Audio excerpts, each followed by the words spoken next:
Sa bawat isa, amen. Awitin pa lang, talagang parang gusto ko na lang umupo at makinig na lang sa mga awitin. Pero hindi po matatapos ang ating pong service nang wala pong salita ng Diyos. Amen. Sapagkat ito po yung pinakamahalagang parte ng ating pong pagpupuri sa Panginoon ay yung Kanya pong salita. Amen. Kaya this December ay ating pong aalalahanin yung Christmas ay mahalaga. Hindi lang po yan para sa regalo, hindi lang po siya para sa mga handaan, yung paborito nating spaghetti, yung meron chicken, merong salad, or anything na gusto nating nakain every Christmas.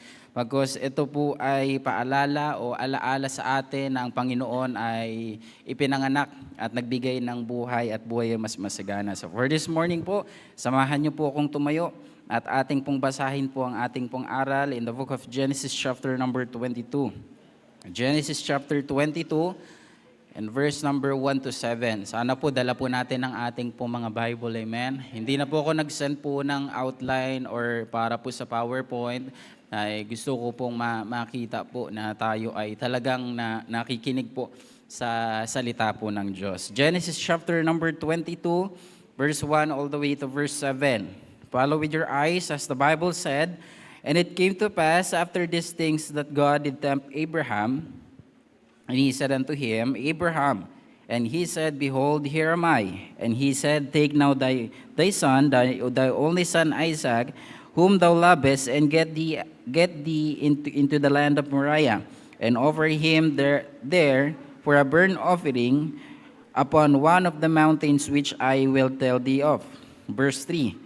And Abraham rose up early in the morning and saddled his ass and took two of his young men with him and Isaac his son and clave the wood for a burnt offering and rose up and went into the place which of which God had told him. Verse 4. Then on the third day and Abraham lifted up his eyes and saw the place afar off. And Abraham said unto his young men, Abide ye here with the ass, and I and the lad will go yonder and worship and come again to you. Verse 6. And Abraham took the wood of the burnt offering and laid upon Isaac his son, and he took the fire on his hand and a knife, and they went both off together. Verse 7. And Isaac spake unto Abraham his father, and said, My father. He said, Here am I, my son. And he said, Behold the fire and the wood, but where is the lamb for a burnt offering? Tayo po'y manalangin. Our gracious, loving Heavenly Father, we acknowledge our nothingness. Lord, we need you sa aming pong kalagitnaan. Habang ang iyo pong salita ay ipapahayag sa pamamagitan ng iyo pong lingkod, Lord, give some challenge, Panginoon, galing po sa inyo pong salita. Challenge your people, Panginoon, at kami po ay uuwi, Panginoon, mamaya na hindi na po kagaya ng kagabi at hindi na rin po kagaya ngayong umaga na aming pong pagising. Bagkus, maapektuhan kami, Panginoon, ng inyo pong salita at makita namin, Panginoon, ang kahalagahan, ano nga ba ang Christmas sa aming pong buhay. So Lord, i-bless niyo po kami sa aming pong pakikinig at kami po ay hindi magmatigas. Kami ay magkaroon ng tinatawag na bukal na puso upang maunawaan namin ang aral na gusto mo pong ibigay po sa amin. Ikaw ang aming pong pinupuri at pinapasalamatan. He must increase, but I must decrease. We thank you, we love you, Lord, in Christ's name. Amen and amen.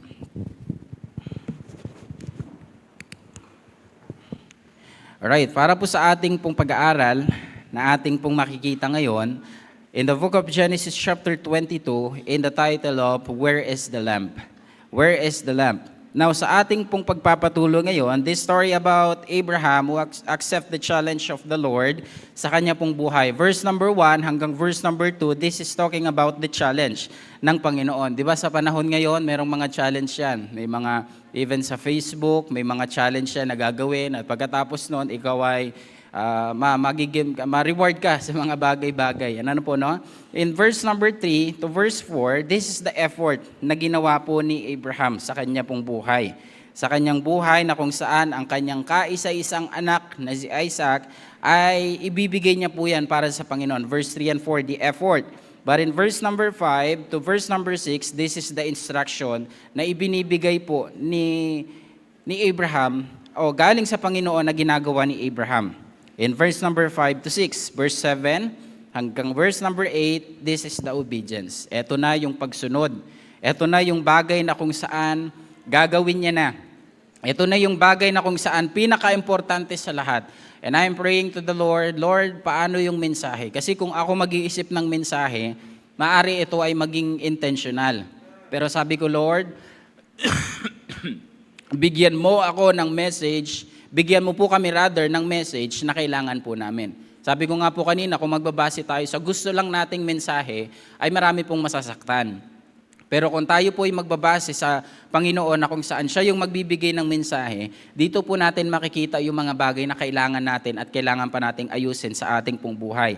Now, dito po sa ating pag-aaral, in verse number 6, ito yung pinaka-climax na nangyayari sa buhay po dito ni Abraham and ni Isaac. Verse number 7, hayaan niyo pong basahin ko. And dito po tayo po magdudwell sa ating pong pag-aaral. And Isaac spake unto Abraham his father and said, My father. And he said, Here my son. And he said, ito po yung nakakalungkot sa parte na meron po sa buhay ni Abraham. Na ilang taon niyang ipinanalangin, ilang taon niyang niluhod sa Panginoon, ilang taon niyang itong ninanais na magkaroon siya ng anak sa kanyang pong buhay, ilang taon niya itong pinagtiisan, talagang ilang taon talagang umiiyak siya para sa Panginoon na magkaroon sila ng kanilang pong anak. And then suddenly, ang Panginoon ay sinusubok sila. Hindi para lang sabihin na mawala na si Isaac sa buhay nila, bagkus ito ay pinapakita ng Panginoon kung gaano kalaki yung pagmamahal ng Panginoon o yung gaano kalaki yung pagmamahal na meron si Abraham para sa Panginoon. In verse number 7, ito na po yung katanungan. Sabi ng ganon, and he said, Behold, the fire and the wood, but where is the lamp for a burnt offering? Nasaan na? Sabi niya, Ama, nasaan na yung i-offer natin para sa Panginoon? Di ba usually, ito naman yung ginagawa natin. Magdadala tayo ng lamp, magdadala tayo ng ram, magdadala tayo ng pwede nating ialay para sa Panginoon. Pero at this time, sabi ni Isaac sa kanyang ama, sabi niya, Tay, paano na? Where is the lamp? Ano na yung i-offer natin sa Panginoon? In verse number 8, And Abraham said, My son, God will provide himself a lamb for a burnt offering. So they went, both of them, together. So we could see here sa ating pong pag-aaral, and dito po tayo magdudwell in verse number 7, Where is the lamb? Yan po yung ating pong pag-aaral. Alam niyo po, there's a specific place na gusto pong ituro dito. May mga preacher po tayo sa harapan. Kuya, okay lang kayo?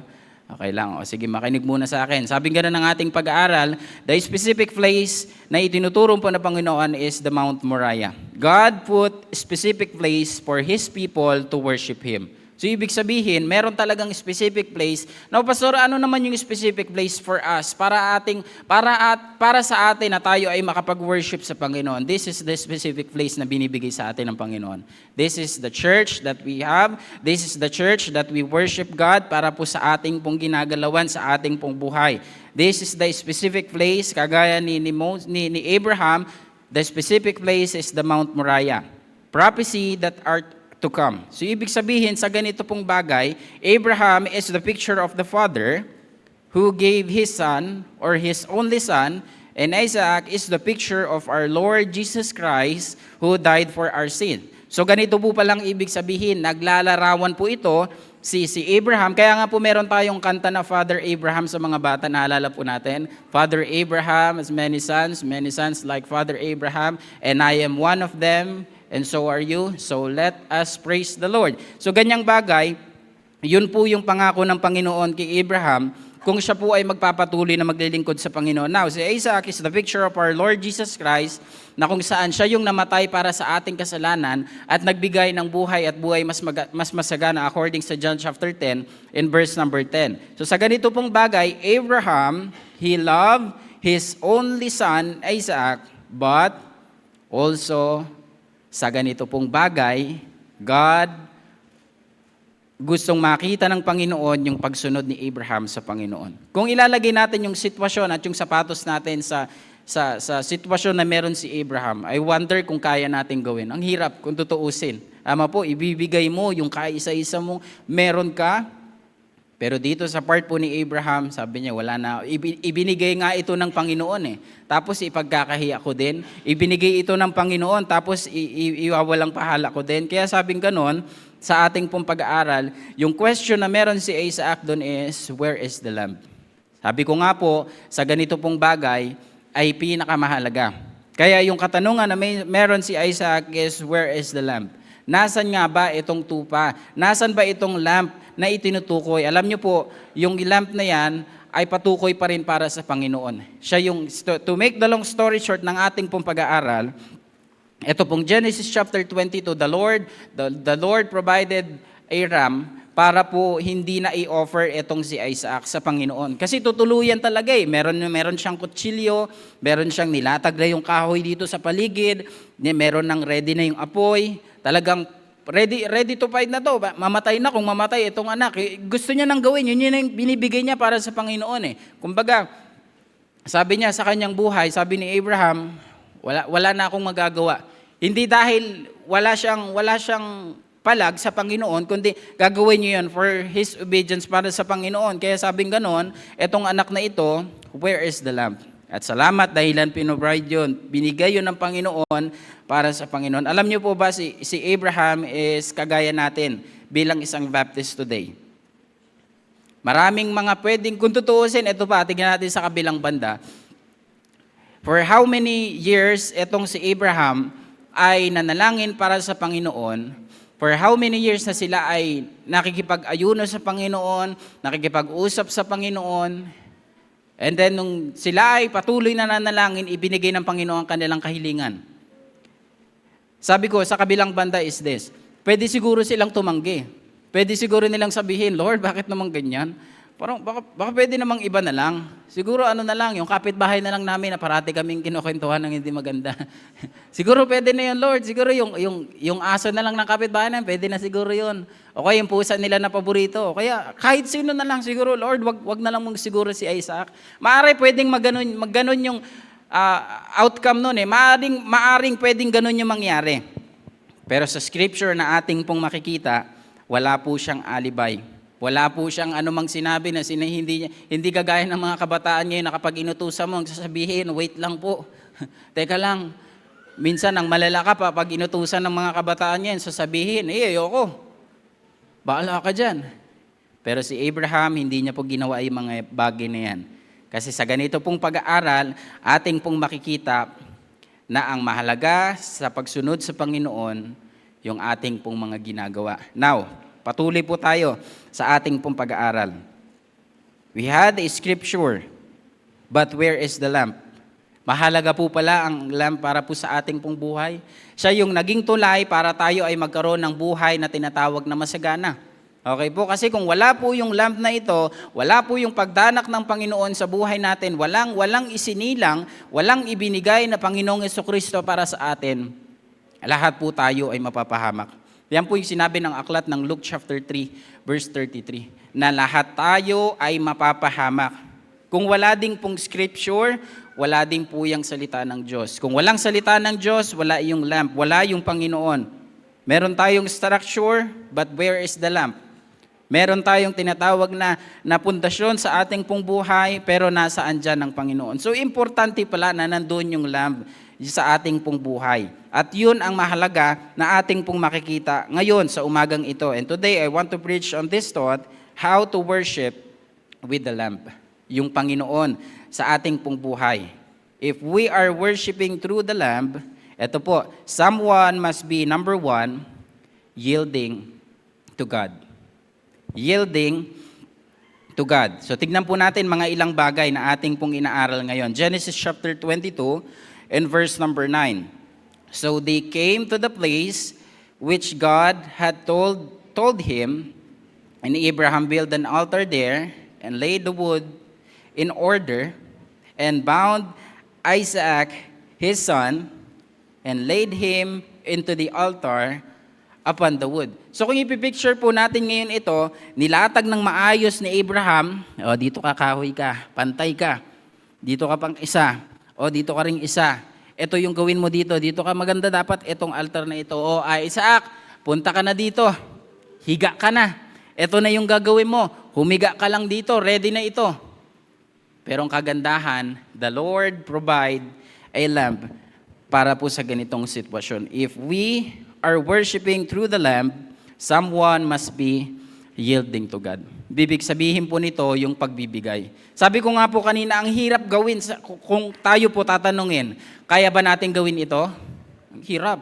Tama po? Ang hirap gawin ito kung tutuusin pero ginawa po ngayon ni Abraham ito for us na meron po tayong paggayahan para sa ating pong buhay na tayo po ay manindigan sa Panginoon. Kumbaga itong word na yield, yung pagbibigay para sa Panginoon. Pastor, tapos naman na tayo sa mga Thanksgiving na usapin na. Yes po, tapos na po. Pero sa ganito pong bagay, kung ating pong na-appreciate yung lamb na ibinigay ng Panginoong Diyos para sa atin, walang iba kundi ang Hesukristo, ay ito po dapat nating suklian ang tinatawag na pagsasandal sa Panginoon. Yung pagbigay natin. Kasi sabing gano'n, no, in verse number 9, and they came to the place which God had told him of, and Abraham built an altar there, and laid up the wood in order, and bound Isaac his son, and laid him on the altar upon the wood. So this is the hardest part na meron po si Abraham na gagawin niya at ginawa niya sa kanyang pong buhay. After he pray para sa Panginoon,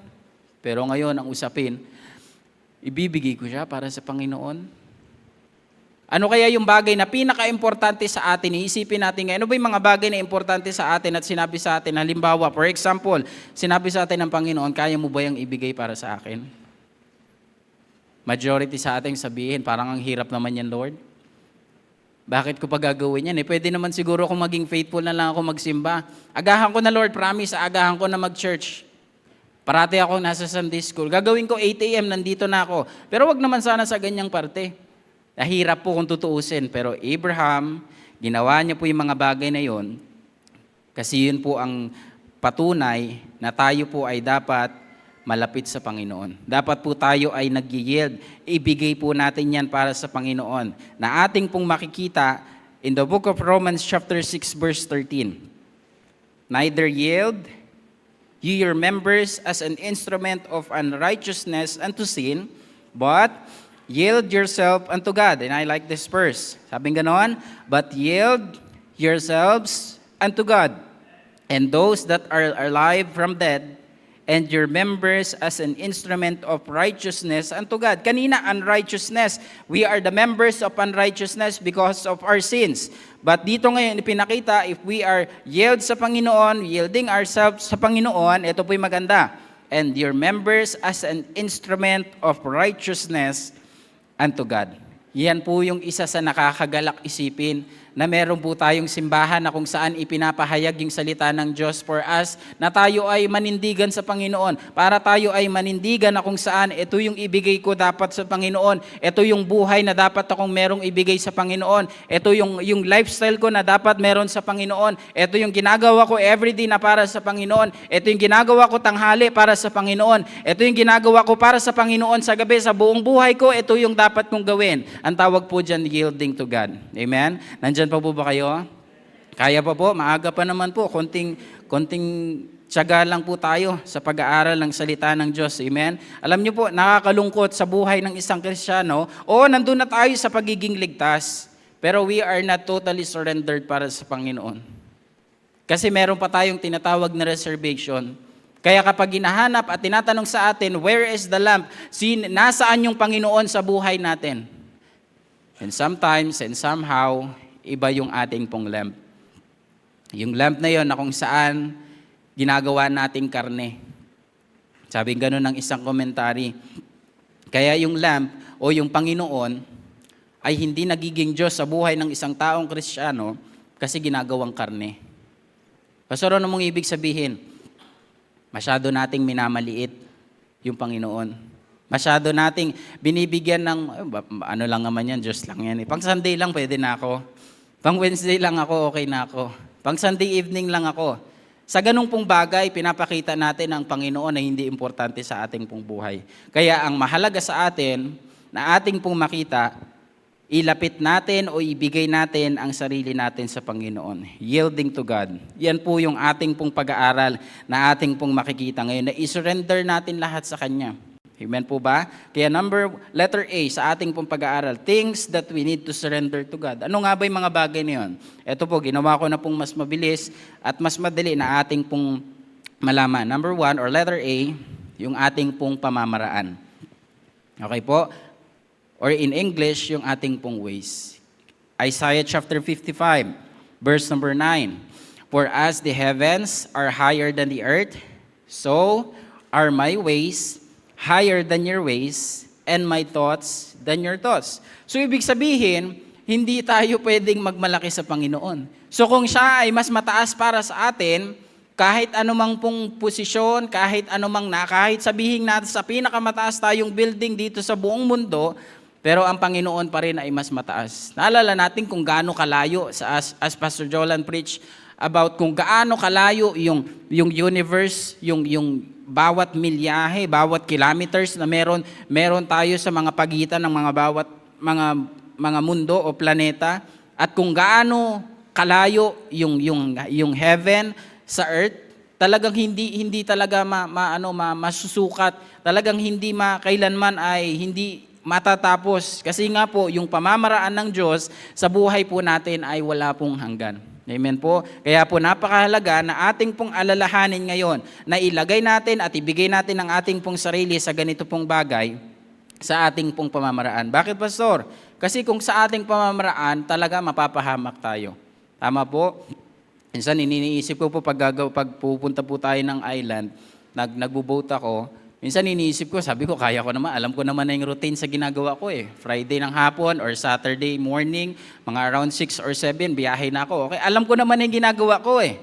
Alam ko na yung gagawin ko. Pagdating ko doon, konting pahinga, tapos maligo, tapos mag-ready, mag-ikot doon, tapos magturo sa mga bata, tapos mag-service sa mga adult, tapos konting pahinga uli, mag-ready para makabalik uli dito. Pero alam niyo po kahapon, yung Panginoon, tinuturuan ako sa mga bagay-bagay. Pagdating ko po doon, umaga pa lang, kasi umaga nagbiyahe na po agad ako. 8 a.m., medyo late ako. Pagdating ko po doon sa Subic, sabi ko yung pamamaraan ko, siguro alam ko naman na ito. Pagdating ko po doon, yung isa pong nag-church din po doon, dumating. Nakita ko po. Sabi ko, Kuya, ikaw po yung magsusundo sa akin? Ay hindi, may lakad din kami. Dumating po yung mga ilang oras, mga 9. Sabi ko, wala yata magsusundo ah. Parang iwan na ako ah. Lumipas yung mga ilang minuto pa. Halos 1 kalahating oras. Sabi sa akin, Pastor, sabay ka na sa amin. Pauwi na rin naman kami ng Parola. Sabay na po ko doon. And then pagdating ko po doon, wala pong mga tao. Sabi ko, patay na. Wala na yatang mga tao dito, naubos na. So nag-stay lang muna ako doon sa bahay, saglit, and then pray sa Panginoon. Sabi ko, ano bang gagawin ko, Lord? May mga ilang dumating na bata. Nagulat ako, mga 7, 10, mga ganyang bata. Hindi pa po ako nag-start kasi medyo tanghali na. Sabi ko, mga bata, ganito muna. Magluto muna ako ng tanghalian ko, tapos mga around 1 p.m., tagtaos ko man ng halian, service tayo. Sabi ng mga bata, sige po, babalik po kami. Pagtaos ko man ng halian, maligo, mag-ready, yung mga bata parang tahimik uli. Sabi ko, parang ako lang ang tao dito sa isla na to. Hintay ako 1 p.m., hintay ako 1:30. Alam niyo po, hanggang alas 2, 2:30, walang mga bata na pumupunta. Sabi ko, ano na nangyari? Bakit ganito na yung senaryo? And then, balik uli ako sa kwarto. Sabi ko, may something wrong na nangyayari sa buhay ko. Kailangan ko munang ayusin. Hindi ako dapat manatili sa pamamaraan na alam ko. Hindi dahil alam ko na yung gagawin ko, kundi nakalimutan kong yung pamamaraan na dapat ko manalangin sa bawat step, manalangin sa bawat pamamaraan na aking gagawin. And after that, nalangin ako sa Panginoon. Pagbaba ko ng hagdan, doon po sa bahay, yung mga bata nag-isa-isa nang pumunta. Yung mga bata nagpuntahan na hanggang sa naging 20, 21, naging 25, hanggang sa umabot kami ng 30 kahapon. Sabi ko, iba talaga kapag pamamaraan ng Panginoon. Kung sa pamamaraan ko lang, madaling magtawag ng mga bata, magsigaw lang ako doon, oy mga bata, pwede nga tayo. Madali lang yun eh. Pero nung time na tayo po ay manindigan, tayo po ay mag-yield sa Panginoon, yung ating pong pamamaraan na baluktot, na sometimes parang okay naman, para naman sa Panginoon, pero iba po kapag yung pamamaraan natin ay konektado para sa Panginoon, na tayo ay humihingi ng tulong para sa Kanya. And pagkatapos niyan, hindi pa man po tapos yung mga bata, nandun na yung mga magulang, nag-church na rin. Ready na to worship, sabi ng isang nanay, yung pinakamatanda, si Nanay Daling, sabi niya, tagal mo naman. Service na kami. Diba? Nakakatawa po yung puso ko na sabi ko, paano kaya? Tigil na kaya ako dito? Kasi medyo down na eh. Sabi ko, nakakapanghina ng loob na makita mo walang batang pumunta sa'yo.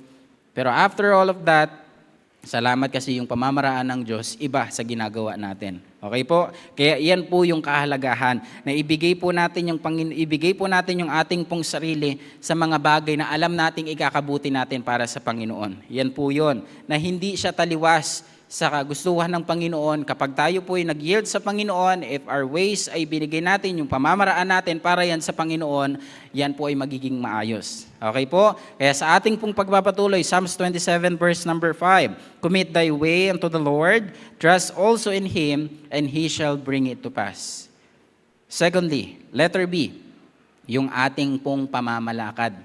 Yan naman po yung usapin sa ating pong paglalakad bilang buhay isang Kristiyano. Commit thy way unto the Lord, trust also in Him, and He shall bring it to pass. Colossians chapter 4, verse number 5. Walk in wisdom toward them that are without, redeeming the time. So ating pong makikita ngayon, letter B, na yung atin ding pong pamamalakad ay dapat din po ay nakadikit po sa Panginoon. Dapat po ay nakayield po yan sa Panginoon. Why? Kasi kung tutuusin, wala naman dapat sanang problema sa buhay ni Isaac dito eh. Pero yung pamamalakad na gusto niyang gawin, yun ay para sa Panginoon, para sa ikalulugod ng Panginoon, para din sa kanyang ikabubuti. Kasi sabing gano'n ng Bible, kung uunahin natin siya, makikita natin yung pagpapala according sa Matthew chapter 6, verse number 23. But I want to focus on this thought, verse 4 to 5, chapter 4, verse 5 ng Colossians. Walk in wisdom toward them that are without, redeeming the time. Now, sa pamamalakad na meron po itong si Abraham, kung tutuusin, pwede namang gumawa ng ibang pamamalakad eh. But he chose to, na itong bagay na inutos at challenge sa kanyang Panginoon ay gagawin niya. Hindi sa maling lugar, hindi sa maling bagay, kundi ginawa niya pa rin para sa Panginoon. Sometimes kasi may mga iniisip tayo mga pamamaraan, and everything para sa ating sarili. Okay naman to para sa Panginoon. Nag-church naman ako eh. Nagbabasa naman ako ng Bible eh. Pero yung pamamaraan na ginagawa natin, hindi nalulugod ng Panginoon. Pastor, pwede pala yun? Yes. Alam niyo po ba, pwede tayong nasa church pero hindi tayo natututo? Pwede tayong magsimba pero hindi tayo lumalago spiritually? Pwede tayong manalangin pero yung panalangin natin ay hindi pinapakinggan ng Panginoon. Why? Kasi sabi ng Bible, kung meron tayong iniquity sa ating pong buhay, the Lord will not hear us. So ibig sabihin pala, kung pamamaraan o sa tinatawag na pamamalakad sa ating pong buhay ang dapat hindi masunod, hindi po sarili natin. Yung pagising natin ng umaga, dapat hindi tayo ang masunod, kundi Panginoon pa rin. Kasi sabi nga ng ating pag-aaral, we love Him because He first loved us. So meaning to say, letter B, na dapat yung ating pong pamamalakad ay ayon po sa kalooban ng Panginoon. Letter C, yung ating pong kagustuhan. Bilang isang anak ng Diyos, na dapat ang pamamaraan o ang ating pong kagustuhan ay wag nating alisin ng Panginoon. Amen? Sabi ko nga, kung tayo ay lalayo, makikita natin ang pagpapalo. Pero kung tayo po ilalapit sa Panginoon, nakikita natin ang pagpapala. Pastor, anong gusto mong iparating sa ating pag-aaral ngayon? Na yung kagustuhan natin, kung wala dyan ang Panginoon, hindi po yan magiging prosperous. Sabi ng sumikat sa nakaraan sa Facebook, hindi ka sasucess. Di ba? Hindi ka sasucess. Bakit? Kasi sa buhay natin, marami tayong gustong gawin. When I grow up, I want to be a police. When I grow up, I want to be a teacher. When I grow up, I want to be a ganyan. I want to be a ganito. I want to be ganito. Pero kung haalisin natin yung Panginoon sa ating pong buhay, wala pong magiging saysay ang mararating po natin. Yes, sabihin natin, maging mayaman tayo. Magkaroon tayo ng magandang buhay. Pero ang tanong, Meron ba dong kaligayahan? Nandoon ba yung kalooban ng Diyos sa atin? And I thank the Lord kasi marami tayong mga professional dito na mga kapatiran, and they choose to be here in this church. Kasi nga yun yung kalooban ng Panginoon sa atin.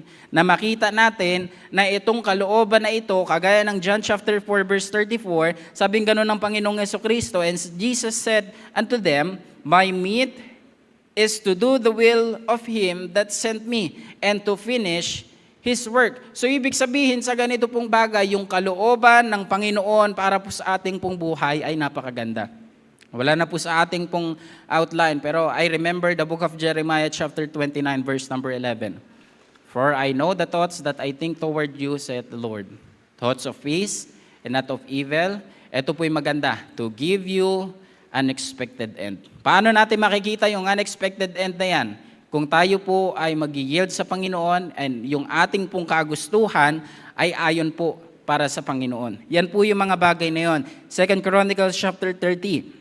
Verse number 8, now be not stiff-necked, as your fathers were, but yield yourself unto the Lord, and enter into His sanctuary, which He had sanctified forever, and serve the Lord your God.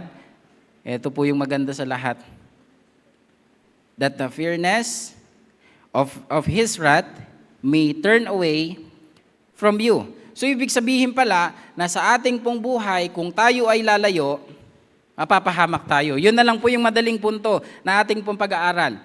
Kung tayo po ay hindi mag-yield sa Panginoon at kung ang Panginoon ay hindi natin sandigan, magigiba po yan. Yan po yung sinasabi ng kanta na si Jesus ang sandigan, hindi magigiba. Kasing tatag ng kabundukan, si Jesus ay hindi magigiba. Yan po yung point number 1 na ating pong makita. Kailangan nating mag-yield sa Panginoon. Secondly, if we are worshiping through the Lamb, someone must be yearning to God. Verse number 10, and Abraham stretched forth his hand and took the knife to slay his son. Kita po natin yan, and took the knife to slay his son. One thing that Abraham hoping for is God will provide a lamp for them. Okay po? For example, meron tayong isang bagay ngayon na hawak-hawak natin at importante. Alam niyo po kung anong isa sa mga bagay na hindi natin mabitawan at hindi natin nakakalimutan parate. Alam niyo po kung ano? Cellphone. Ama po, pag lumabas ka ng bahay, minsan nga nasa CR ka, nagsi-cellphone pa rin tayo eh. Tapos magtatanong, ba't ang tagal nito sa CR? Siguro hawak niya yung cellphone niya. Di ba? Yun yung isa, sa panahon po ngayon to be honest, ako kahit sa akin, mahalaga din ang cellphone. Okay po? Pero how about kapag tinanggal sa atin yan ng Panginoon? Dumating na rin po sa punto ko na ganun eh. Na dati talagang addict sa cellphone eh. Dati nga, namamaga, yung keypad pa dati yung cellphone nun, namaga itong buong daliri ko. Kaka-text, kaka-cellphone. Sabi ko, may kaliwa pa naman eh. Di kaliwa. O parehas na maga. Sabi ko, paano ngayon? Dumating sa punto na nabasag yun, naapakan, wala na akong cellphone. Sabi ko, paano na to? Sabi ko, merong gustong ituro ang Panginoon.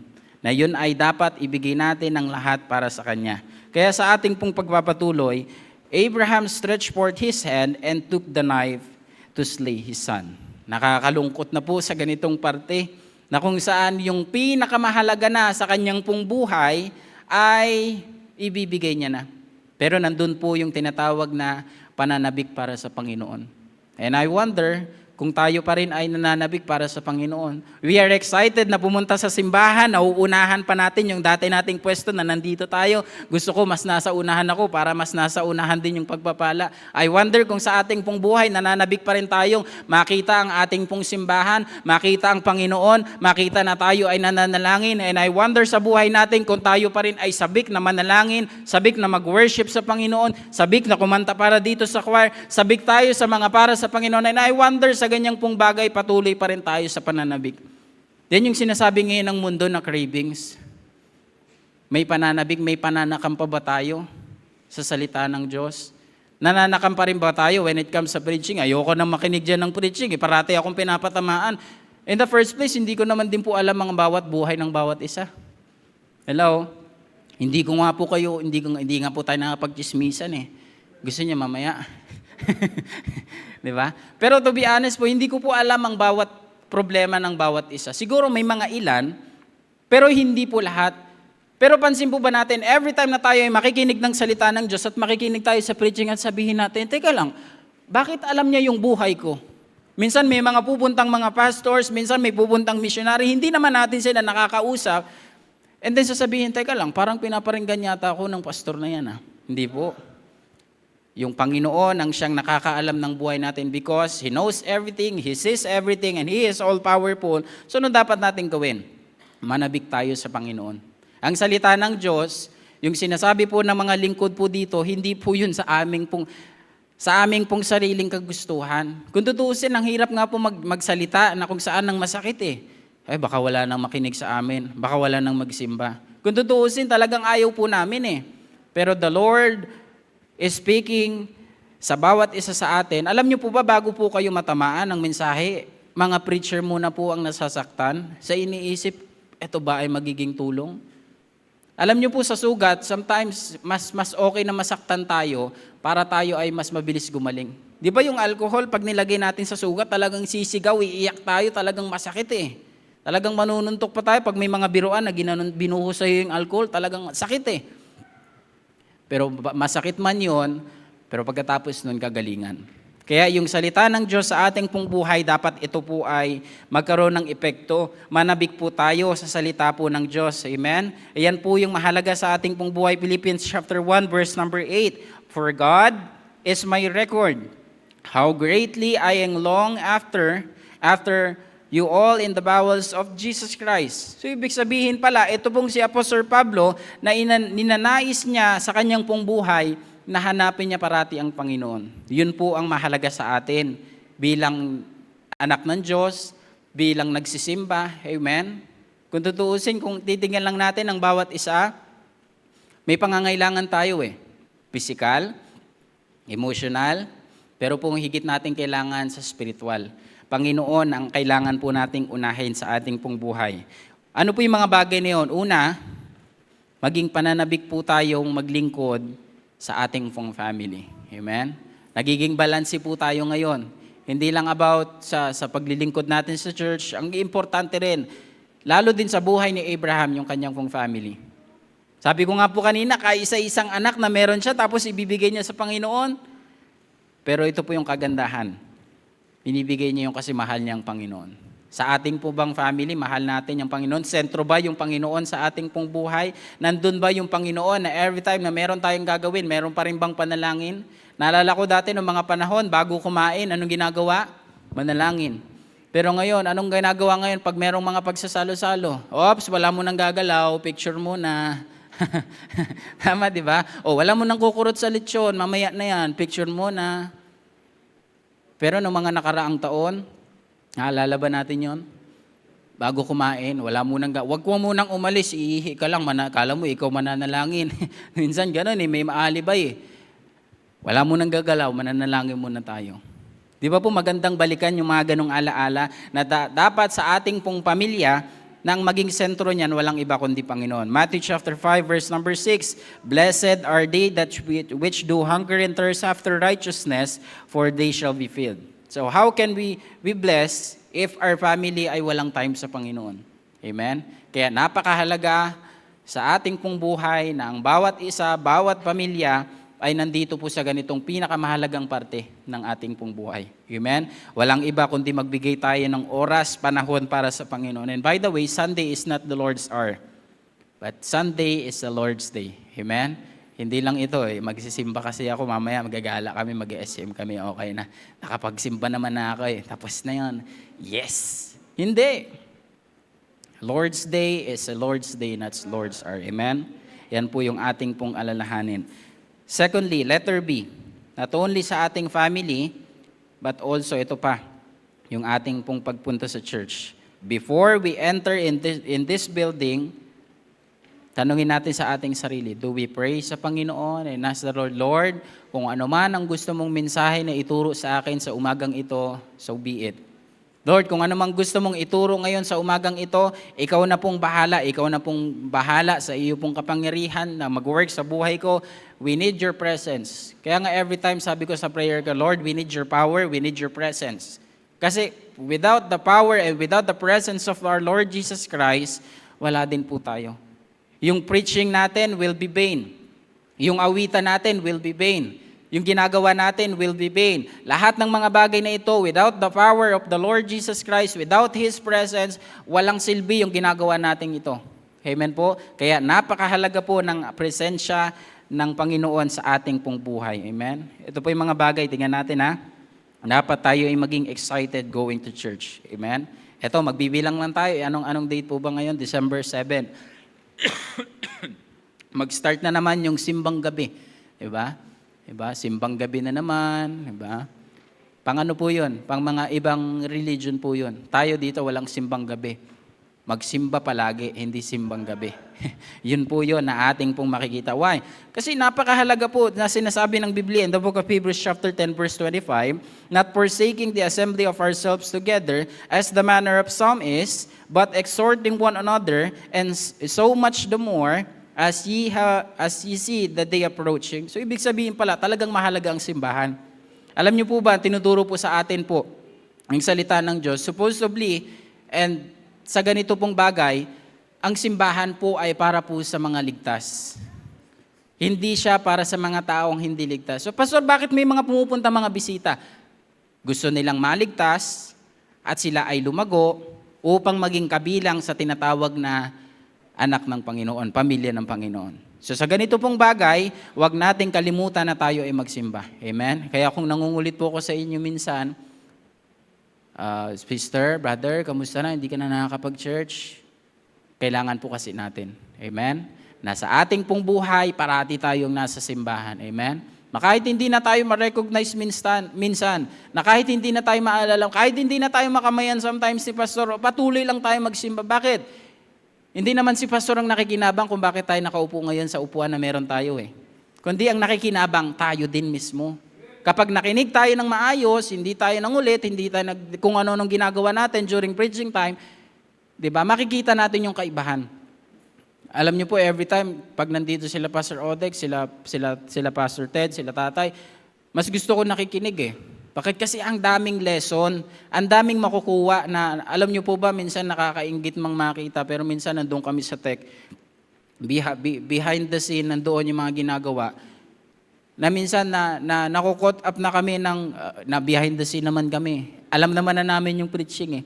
Pero nakakainggit lang makita at gawin yung mga bagay na kayo po'y nandito. Talagang nandito na-absorb nyo pong lahat. Doon kasi kailangan, focus ka sa verse, focus ka sa live.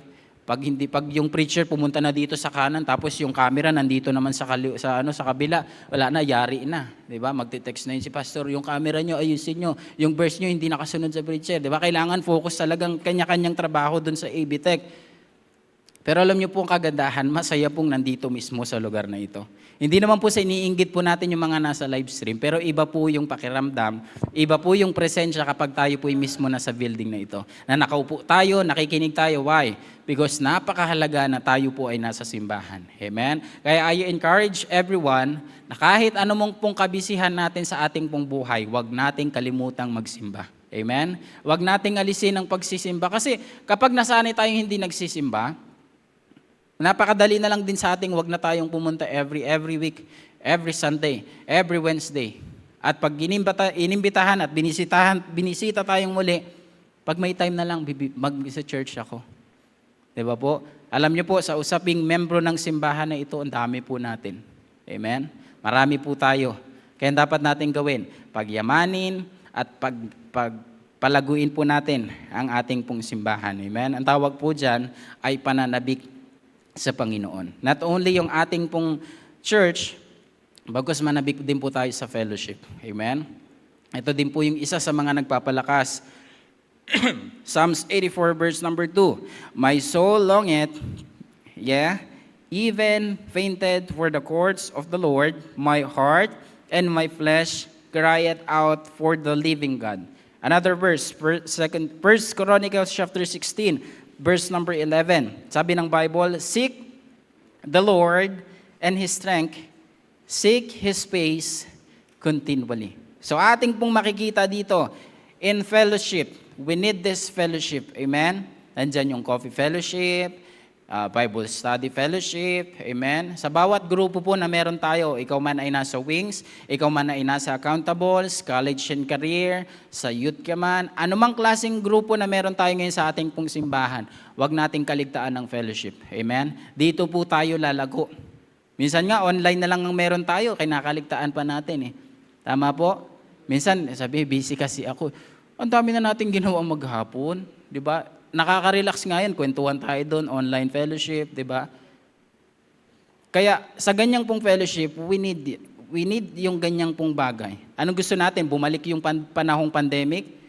Dati hirap na hirap tayo mag-worship sa Panginoon eh. Sabi ko dati nung pandemic, wala na po bang papasok? O ibaba na po yung roll up, hilak na po yung gate sa gilid-gilid, mag-start na po tayo ng worship. Tapos para tayong mga bilanggo noon, magkakain tayo, tatawid tayo ng ilog, maghihintay, may mga, may pulis pa sa labas, may barangay ba? Oh, bilisan nyo, takbo na kayo, pupunta tayo sa kabilang bahay, doon tayo magla-lunch. Naalala po natin yung mga panahon na yon. Di ba ang hirap po mag-worship? Gusto ba natin ngayon, maranasan pa rin yung ganong bagay? Kaya wag po nating alisin ang ating pong sarili when it comes to fellowship. Bagkus manabik po tayo sa ating simbahan, sa ating family, at lalong-lalo na sa ating pong fellowship for each and every one of us. Amen? Lastly, point number 3, if we are worshiping through the Lamb, someone must be yelling to God. Sinisigaw natin yung pagpupuri sa Panginoon. And can I hear amen po sa bawat isa? Amen. Yan po yung kailangan natin sa ating pong buhay. Alam niyo po, Genesis chapter 22 verse number 11. Bibilisan ko na lamang po ito. We have 8 minutes. And the angel of the Lord called unto him of the heavens and said, Abraham, Abraham. And he said, Here am I. And he said, lay not thine hand upon the land. Eto na, dahil meron na siyang tinatawag sa kanyang pong buhay, na siya po ay nag-yield sa Panginoon, siya ay nag-yearn sa Panginoon, eto na po yung nangyari ngayon. Meron na siya ngayong pagdiriwang para sa Panginoon. And in verse number 12, and he said, lay not thine hand upon the lad, neither do thou anything unto him. Wag mo nang balaking pangpatayin niya na Abraham. Wag mo nang itutok yung kutsilyo. Wag mo nang pag-interesa ng iyong anak. Bagkus ito na yung mangyayari. In verse number 13, for I know that thou fearest God. Alam na ng Panginoon, seeing thou hast not withheld thy son, thine only son from me. Verse 13, and Abraham lifted up his eyes and look, and behold him a ram caught in that. Ito yung maganda sa lahat. And Abraham went and took the ram and offered him unto burnt offering. Instead, ito po yung gusto ko sa lahat instead of his son. Amen. Na dapat yung anak niya si Isaac hihiga na, papatayin na, dadanak na yung dugo ng isang tao. Pero merong pinoprovide, merong ibinigay ang Panginoon at sabi ng Panginoon, hindi mo na kailangan gawin yan. Meron dong ram sa gilid, ayun bumara yung kanyang sungay, yun na yung gawin mo. And sabi ng place na yon, and Abraham called that place Jehovah Jireh. So ibig sabihin, sa ganito pong bagay, nandito po yung pagpuri ni Abraham para ipagsigawan ang Panginoon ay dakila. Para ipagsigawan sa Panginoon na itong Panginoon na kanyang pinaglilingkuran ay kayang i-provide yung mga pangangailangan natin sa ating pong buhay. Kaya niyang ibigay yung mga bagay na kung saan inihiling natin para sa Kanya. Kaya niyang gawin yung mga bagay na yun sapagkat siya po ay Diyos at siya yung Diyos na dakila. He is the King of Kings and the Lord of Lords sa ating pong buhay. That's why kailangan nating ipagsigawan. Amen? Huwag tayong humahiyang umawit para sa Panginoon. Huwag nating tipirin yung pag-awit natin sa Panginoon. Huwag nating itikom ang ating bibig kapag sa usaping pag-worship sa Panginoon. Why? Kasi yung Panginoon ibinigay niyang lahat. Nung sumigaw siya sa krus para sa atin, and Lord, it is finished. Tapos na ito, Lord, patawarin mo sila sapagkat hindi nila alam ang kanilang ginagawa. Ginawa niya na yun para sa atin. So anong dapat natin gawin? Ipagsigawan natin yung ginawa ng Panginoon sa krus ng Kalbaryo. Alam niyo po ba ang Christmas? Iniisip natin, this is all about gifts, food, celebration, reunion. Sabi ko sa mga bata sa kahapon sa island, sabi ko, ano ba yung Christmas para sa inyo? Yung makatanggap po ng regalo. Pero tinuro po natin sa kanila the very important things about the Christmas na yung Panginoon ay ipinanganak para mamatay sa ating kasalanan. Good news pinanganak, maganda.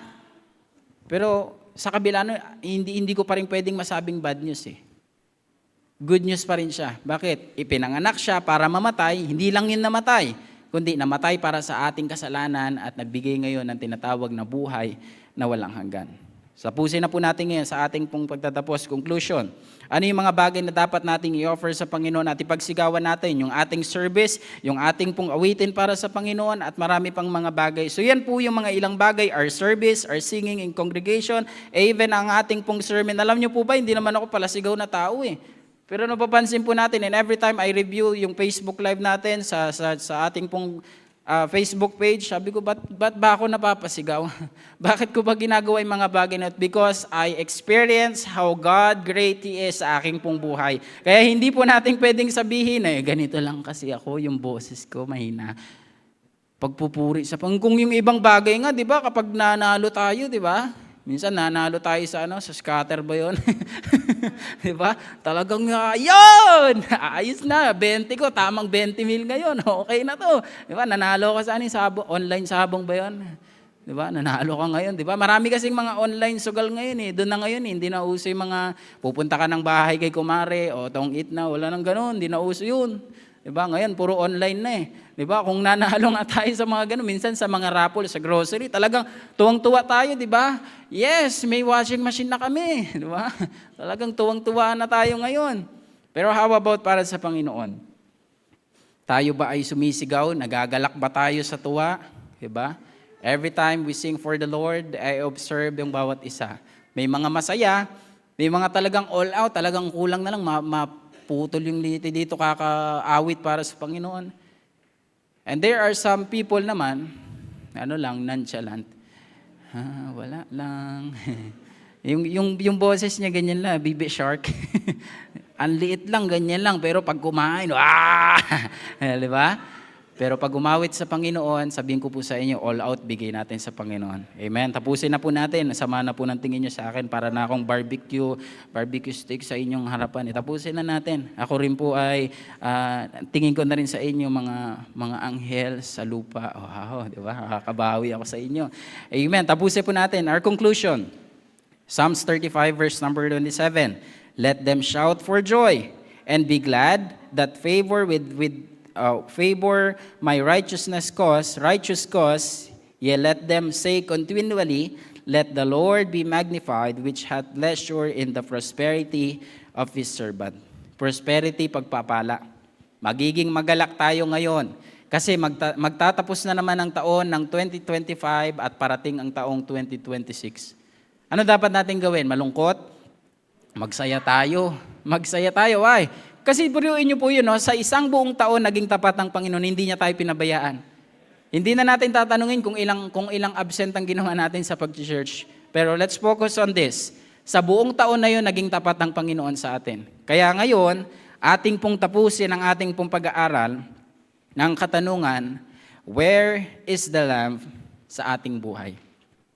Nasaan ang Panginoon sa ating pong buhay? As we celebrate Christmas, nasaan ang Panginoong Hesukristo sa ating pong buhay? Nasaan siya every time na meron tayong gagawin? Merong bracelet dati na nagpapaalala. Sabing gano'n, what will Jesus do? Every time, anong gagawin natin? Nandyan ba ang Panginoon sa ating pong buhay? Tapusin po natin. We must worship the Lamb. Sa paanong pamamaraan? Yielding to God, yearning for God, and yielding to God. Kung sa ating pong buhay, kulang itong mga bagay na ito to worship God, this is the right time for us to yield sa Panginoon, to yearn para sa Panginoon, and to yell para sa Panginoon. Habang tayo po ngayon ay yuyuko at tayo po ay pipikit at mananalangin, alam ko na ang salita po ng Diyos ay hindi po babalik ng walang kabuluhan. At habang tayo po ay nakayuko at nakapikit, maybe sa buhay natin nagkulang tayo sa Panginoon. Matatapos na lang yung taon pero tayo pa rin ay kulang sa pananampalataya, kulang sa prayer time, kulang sa pagbabasa ng Bible, Kulang sa pag-worship sa Panginoon. Kulang para sa oras sa Panginoon. Marami tayong pagkukulang. At this time, pupunuin natin yung pagkukulang natin para sa Panginoon. Would you come today? And Lord, hayaan mong punan ko yung pagkukulang na yan. Lord, hayaan mo sa aking pong buhay na maging puno ako na galing po sa iyo. Puno sa paglilingkod, puno sa pagmamahal, puno sa serbisyo para sa iyo, at ang higit sa lahat, puno sa pananampalataya. Kung yan pong panalangin mo ngayon sa umagang ito, pwede kang lumapit ngayon sa altar and manalangin sa Panginoon, Lord, forgive me kung ako'y nagkulang. Lord, marami akong mga bagay na kung saan nakalimutan, kinaligtaan, ipinalit ko sa iyo yung mga bagay na meron ako. So Lord, at this time, I realize na ikaw ang dapat mauna at ikaw ang sentro ng aming pong buhay. And if the Lord spoke to your heart, you could come to the altar, talk to God. Lord, wala na ako ibang nais.